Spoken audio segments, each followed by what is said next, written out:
మొత్తానికైతే బృందావన్ అయితే చేరుకున్నాం. మథురా నుంచి జస్ట్ ఒక 8 కిలోమీటర్స్ డిస్టెన్స్ ఉంటుంది. బట్ ఇక్కడికి వచ్చినాక ఏంటంటే కోతులు అయితే చాలా అంటే చాలా ఉన్నాయి. అవి మామూలుగా మన ఫోన్లు గ్లాసెస్ అన్నీ ఎత్తుకపోతున్నాయి. నాది ఒక ఫోను, ఈ గ్లాసెస్ ఇవి పెట్టుకుని ఆయన ఎత్తుకపోయినాయి. మళ్ళీ ఫ్రూటీ అవి వేసి తీసుకొచ్చిన. అక్కడ ఫోన్లు తీయడం అయితే ఇంపాసిబుల్. అందుకే నేను ఇక చాలా టెంపుల్ అయితే కవర్ చేయను కూడా ఇక. ఎందుకంటే పుష్కన ఫోన్ కానీ నాకు ఇబ్బంది అవుతుంది. కంపల్సరీ తీస్తే ఎత్తుకపోతుంది. ఒక రూమ్ తీసుకుని అయితే ఇక్కడ 2-3 టెంపుల్ ఉన్నాయి. అవి అయితే కవర్ చేసి ఇక్కడ నుంచి ఆగ్రా అయితే వెళ్ళిపోతాం. మనం ఆ లెఫ్ట్ సైడ్కి వెళ్ళి అయితే వచ్చినాం. ఇక ఇక్కడ నుంచి ఇలా రైట్ తీసుకున్నాం అనుకో, ఇగో ఇక్కడ నుంచి స్ట్రేట్ వెళ్ళిపోతే ప్రేమ్ మందిర్ అయితే వస్తుంది. బట్ ఏంటంటే నేను వచ్చేసి ఈ రూమ్ అయితే తీసుకున్నాం. ఫస్ట్ ఫ్రెష్ అప్ అయిదామని. ఒక ఫ్యాన్ ఇచ్చిర్రు. ఇగో లెఫ్ట్ సైడ్ స్విచ్లు అయితే ఉన్నాయి, అక్కడ స్విచ్లు ఉన్నాయి. ఇలా బ్యాక్ సైడ్ కూడా స్విచ్లు అయితే ఇచ్చారు. ఎండాకాలం అయినా సరే కానీ చాలా కూల్గానే ఉంది. వాష్రూమ్ వచ్చేసి బ్యాక్ సైడ్ అయితే ఇచ్చారు. ఇక్కడ ఫ్రెష్ అప్ అయినాక ఇక తాళం అయితే వేసేస్తున్నారు రూమ్కు. ఇక నేనున్న రూమ్ వచ్చేసి ఇది అన్నట్టు. ఇవి ఇలా స్ట్రీట్ అయితే ఈ విధంగా ఉంటుంది చూడండి. ఇక ఇక్కడ నుంచి ఇలా లెఫ్ట్ సైడ్ అయితే మనం వెళ్తే రోడ్ వచ్చేస్తుంది. ఇక్కడ రూమ్స్కి అయితే ఏ ప్రాబ్లం అయితే ఉండదు. నుంచి బయటకి అయితే వెళ్ళినా.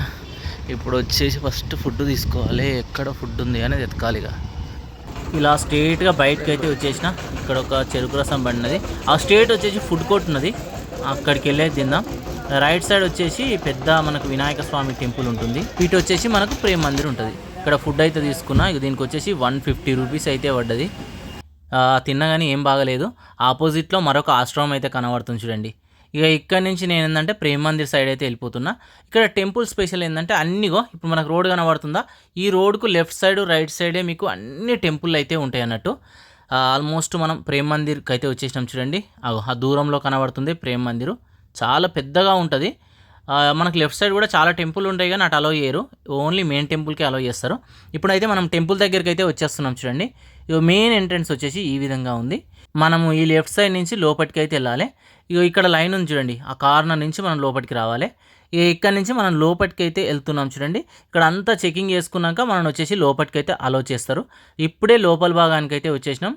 లోపల భాగానికి రాగానే చూడండి ప్రేమ మందిరం ఎంత అద్భుతంగా అయితే కనబడుతుందో. వావ్, సూపర్ ఉన్నది కదా. ఇక ఇక్కడ కంప్లీట్ చేసుకొని ఒక్కసారి చూడండి.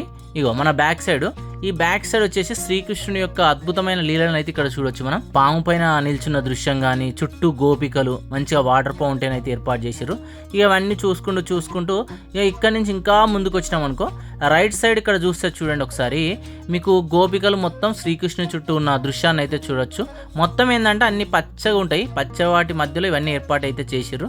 ఇక్కడ నుంచి ఇంకా ముందుకు వచ్చినాం అనుకో, మెయిన్ టెంపుల్లో శ్రీకృష్ణుని యొక్క అద్భుతమైన శిల్పాలను అయితే నిర్మించారు. ఇక్కడ నుంచి ఇంకా ముందుకు వస్తున్నాం చూడండి. లెఫ్ట్ సైడ్ చూడండి ఒకసారి, మనం ఇప్పుడు చూసిన పాము పైన ఉన్న శ్రీకృష్ణుని ఆ విగ్రహం కానీ, ఇక్కడ చూడండి అన్ని కొంగలు ఉన్నట్టు, ఒక నది ఉన్నట్టు అయితే సృష్టించారు.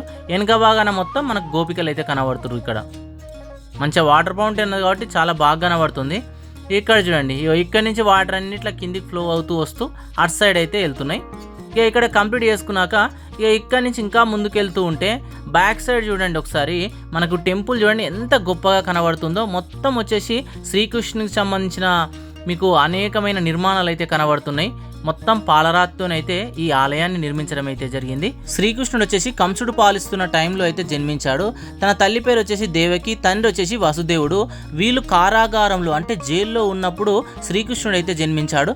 వాళ్ళను వచ్చేసి మనకు కంసుడు అయితే చిత్రహింసలు పెట్టి బందికానంలో అయితే వేశాడు. వాళ్ళకు వచ్చేసి మనకు శ్రీకృష్ణుడు 8వ సంతానంగా జన్మించడం అయితే జరిగింది. ఒకసారి ఇక్కడ చూడండి, గోవులతోనున్న శ్రీకృష్ణుని అయితే ఇక్కడ మనం చూడొచ్చు. అయితే ఇక్కడనే ఉంటే శ్రీకృష్ణుడికి ప్రాణాపాయం ఉంటుందన్న ఉద్దేశంతో వసుదేవుడు వచ్చేసి యమునా నదిని దాటించి గోకులంలోని నందుడు మరియు యశోదల వద్దకైతే చేర్పించారు. ఇక బాల్యం మొత్తం గోకులంలోనే వాళ్ళ దగ్గరనే పెరగడం అయితే జరిగింది. వీళ్ళు వచ్చేసి ఇద్దరైతే మనకు శ్రీకృష్ణుడిని పెంచడం అయితే జరిగింది. ఇక గోకులంలో బాల్యం గడిపిన తర్వాత మళ్ళీ నెక్స్ట్ వచ్చేసి కొంచెం పెద్దగా అవుతాడు కదా. పెద్దగా అయిన తర్వాత శ్రీకృష్ణుడు వచ్చేసి తన స్నేహితులతోని కలిసి ఆవులను కాస్తూ ఎక్కువ సమయం వచ్చేసి ఇప్పుడు మనం చూస్తున్న బృందావనంలో గడపడం అయితే జరిగిందట. ఒకసారి చూడండి ఈ ఆలయ ప్రాంగణాలు ఎంత గొప్పగా కనబడుతున్నాయో. ఇక్కడ శ్రీకృష్ణుడి యొక్క లీలను మాత్రం చాలా చక్కగా అయితే చూడొచ్చు. మరొక సైడ్ నుంచి ఆలయం వ్యూ వచ్చేసి ఈ విధంగా కనబడుతుంది.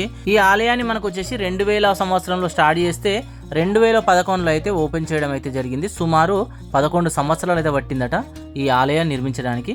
ఇక్కడ శ్రీకృష్ణుడు రథం నడుపుతున్న దృశ్యాన్ని అయితే చూడొచ్చు. ఇక ఇక్కడ నుంచి మళ్ళీ మనం ముందుకు అయితే వెళ్తున్నాం. చూడండి ప్రేమ మందిరం ఎంత అద్భుతంగా కనబడుతుందో మనం వెళ్తూ ఉంటే. ఇలా కొంచెం దూరం రాగానే ఇక్కడ చూడండి మీకు పెద్ద శివలింగం అయితే కనబడుతుంది. ఈ ఆలయాన్ని దర్శనం చేసుకోండి. ఇక్కడి నుంచి వ్యూ వచ్చేసి మరొక లెవెల్లో అయితే కనబడుతుంది. ఇదంతా మీకు ఆలయం ఫ్రంట్ భాగంగా చెప్పుకోవచ్చు. ప్రేమ మందిరం వచ్చేసి అక్కడ చూడండి.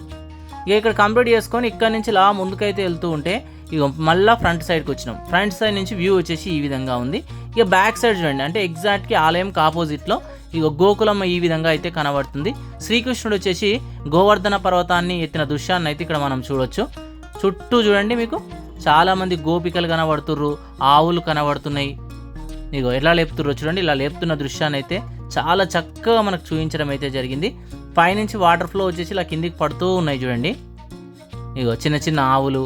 ఈ ప్రదేశం చాలా బాగుంది. ఇక్కడ కంప్లీట్ చేసుకున్నాక ఇక్కడ నుంచి కొంచెం ముందుకైతే వెళ్తున్నాం. ఇగో ఇక్కడ మనకేందంటే మీరు ఫోన్లు గిట్ల ఏమైనా తెస్తారు కదా, అన్ని ఇక్కడ డిపాజిట్ చేసి లోపలికైతే వెళ్ళాల్సి ఉంటుంది. వెళ్ళి దర్శనం అయితే చేసుకోవాలి. ఇక బ్యాగ్స్ వచ్చేసి మనకు స్టార్టింగ్లోనే తీసుకురానివ్వరు. ఇక దర్శనం అన్నీ అయిపోయినాక ఈ లెఫ్ట్ సైడ్ నుంచి ఇలా కార్నర్కి వస్తూ ఉంటే ఇక్కడ వచ్చేసి శ్రీరామచంద్రమూర్తి, ఆంజనేయుడు శివునికి పూజిస్తున్న దృశ్యాలు. ఇక ఇక్కడ నదిలో వచ్చేసి రాళ్లతోని వారధిని నిర్మిస్తున్న దృశ్యాలు. ఇక ఇక్కడి నుంచి వచ్చేసి మరొక లెవెల్లో ఆలయ నిర్మాణం అయితే కనబడుతుంది. ఇలా చూసుకుంటూ లాస్ట్కి వచ్చేసినాం అనుకో, ఇక్కడ వచ్చేసి శ్రీకృష్ణుడు తన భార్యతోని ఊయలో ఊగుతున్న దృశ్యాన్ని అయితే చూడొచ్చు. ఈ దృశ్యం అయితే చాలా అంటే చాలా బాగుంటుంది. ఇక ఇక్కడ కంప్లీట్ చేసుకోవడంతో ఆల్మోస్ట్ ప్రేమ మందిరం అయితే కంప్లీట్ అయిపోతుంది. ఇక ఇక్కడ నుంచి బయటకు అయితే వచ్చేసేయండి. బయటకు వచ్చినాక ఒక 20 రూపీస్ ఇచ్చారనుకో మీకు వచ్చేసి చార్ధామ్ టెంపుల్ దగ్గరికి అయితే తీసుకెళ్తారు. మధ్యలో వచ్చేసి మీకు చాలా టెంపుల్ అయితే కనబడతాయి, లోటస్ టెంపుల్ అవన్నీ ఉంటాయి. కంప్లీట్ చేసుకోండి. కంప్లీట్ చేసుకొని అక్కడి నుంచి ముందుకు వస్తే చార్ధామ్ టెంపుల్ అయితే ఉంటుంది. మనం ప్రేమ మందిర్ని దర్శనం చేసుకున్నాక ఇప్పుడు చార్ధామ్ టెంపుల్ దగ్గరికి అయితే వచ్చేసాం. మన ముందే ఉంది. ఇక్కడ వచ్చేసి మనకు 4 ధాములు కలిసి ఇక్కడ ఏర్పాటు అయితే చేశారు. చాలా బాగుంటుందట. మాతా వైష్ణవీదేవి అమ్మ టెంపుల్తో సహా అన్నీ ఉన్నాయి ఇక్కడ. ఒకసారి అయితే చూపిస్తా. ఇప్పుడు లోపలికి ఎలా వెళ్ళాలి అన్ని డీటెయిల్స్ క్లియర్గా చెప్తా. ఇప్పుడు వచ్చేసి మనం చార్ధామ్ టెంపుల్ యొక్క ఎంట్రన్స్ దగ్గర అయితే ఉన్నాం చూడండి. ఇక్కడ నుంచి లోపలికి వెళ్ళాలి. మనకు లోపల ఏంటంటే షూస్ అవన్నీ మనకు మెయిన్ లోపలి దాకా తీసుకుపోవడానికి వీలు లేదు. బ్యాగ్స్ కూడా, చెప్పలు మాత్రం ఇక్కడనే పెట్టేయాలి. అంత ఫ్రీ సర్వీసు. ఇక చెప్పలు ఇక్కడ పెట్టేసినాక ఇక్కడ నుంచి నడుచుకుంటూ ముందుకైతే వచ్చేసేయండి. ఇలా ముందుకు రాగానే ఫస్ట్ చూడండి మీకు వైష్ణవీదేవి అమ్మ టెంపుల్ అయితే కనబడుతుంది. మొత్తం 4 ధాములు అయితే ఇక్కడైతే ఉంటాయి. ఈ రైట్ సైడ్ వచ్చేసి మీ బ్యాగ్స్ కానీ అన్నీ ఇక్కడ పెట్టేసి సెల్ ఫోన్లు తీసుకెళ్ళొచ్చు. బట్ ఎంట్రీ టికెట్ అయితే ఒక 50 రూపీస్ ఉంది. టికెట్ అయితే తీసుకొని లోపలికి వెళ్ళి అయితే మనం దర్శనం అయితే చేసుకోవాల్సి అయితే ఉంటుంది. ఇది ఎంట్రన్స్. ఇక్కడ కంప్లీట్ చేసుకున్నాక ఇక్కడ నుంచి బయటకి అయితే వచ్చేసేయండి. బయటకు వస్తే రైట్ సైడ్ వెళ్ళిపోతే మీకు డైరెక్ట్ బైపాస్ వచ్చేస్తుంది ఆగ్రా వెళ్ళే రూటు. ఇలా లెఫ్ట్ తీసుకున్నారనుకో మళ్ళీ మనం వచ్చిన రూటే ప్రేమ్ మందిర్కి వెళ్ళే రూట్ అయితే ఉంటుంది. మధ్యలో వచ్చేసి ఇలా చాలా చిన్న చిన్న టెంపుల్ ఉంటాయి, చాలా విశాలంగా ఉంటాయి. ఈ టెంపుల్ని దర్శనం చేసుకోండి. అక్కడి నుంచి కొంచెం ముందుకు వచ్చేటనుకో ఒక పెద్ద ఆశ్రమం అయితే ఉంటుంది. ఆశ్రమం అంటే చాలా బాగుంటుంది. ఈ ఆశ్రమాన్ని కూడా మీరు సందర్శించుకోండి. ఈ ఆశ్రమానికి ఆపోజిట్గానే మీకు లోటస్ టెంపుల్ అయితే ఉంటుంది. ఆ టెంపుల్ని కూడా సందర్శించండి.